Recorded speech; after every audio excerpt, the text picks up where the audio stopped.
عبد الجن أشد من شياطين الإنس. يقول عندي الحمد لله رب العالمين. رب العالمين جاهلين. الرحمن كان قوني جرم صور ما يكين بين إنتفوف. الرحمن كان قوني معنا جرم من هجدين. الدنيا والآخرة حتى دخل عليه الكلاب والخناشير. الرحمن والمهل والفرهان لمعان طبعان جود كون الذهاب لا مكون مرتبة كون وجود كيف الكلين ولا جود هاتو على أمرك كيف الموجود. شبرك الرحمن الرحيم توجيه من الخير اللي جود الآخر ونانا بأجن ونانا دوات الله جيد. الرحيم كل الرحمة الرحيم بمعنى الخاص. الرحيم بمعنى العام توجيه من الفوتين ونرى أنك أجود لنا أمركما على جود الفوت. الرحمن الرحيم الذي مالك يوم الدين. الله جاءنا يوم الدين. إياك ولما كنا نعبد من دخل وإياك ولما كنا نستعين بينه. إياك ويعارض إياك نعبد ما لا مترفي والفاعل. إياك نعبد وإياك نستعين جون وندير ربنا وعلى السنة ويرفع نعبد إياك ونستعين إياك يوم إياك فمفعول كون كذي وحسب محسوب من إياك نعبد وإياك نستعين.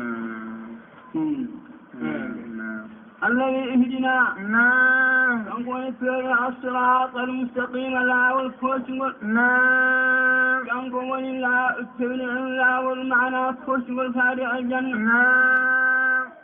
الإيمان والإحسان والإسلام هو عندنا صراط المستقيم.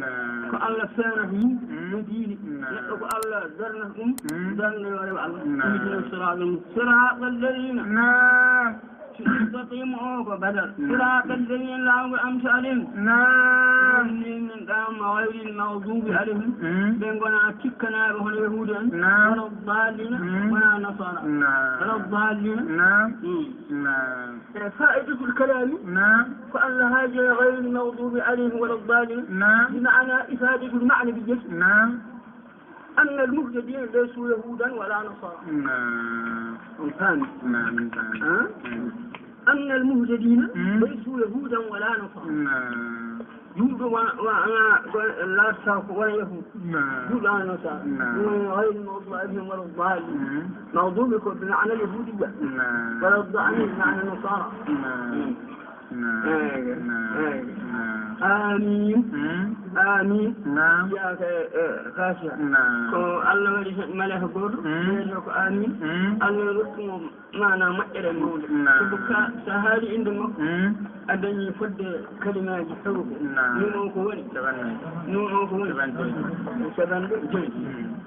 شبان جميع أقول اللي بقول نبي برضاد اللون جنوم مقوم أجود لنا ترى آمين وتخفيها ما عندي ما سماري معنا فيني نقبل فوق أقول آمين يا آمين سيد عنه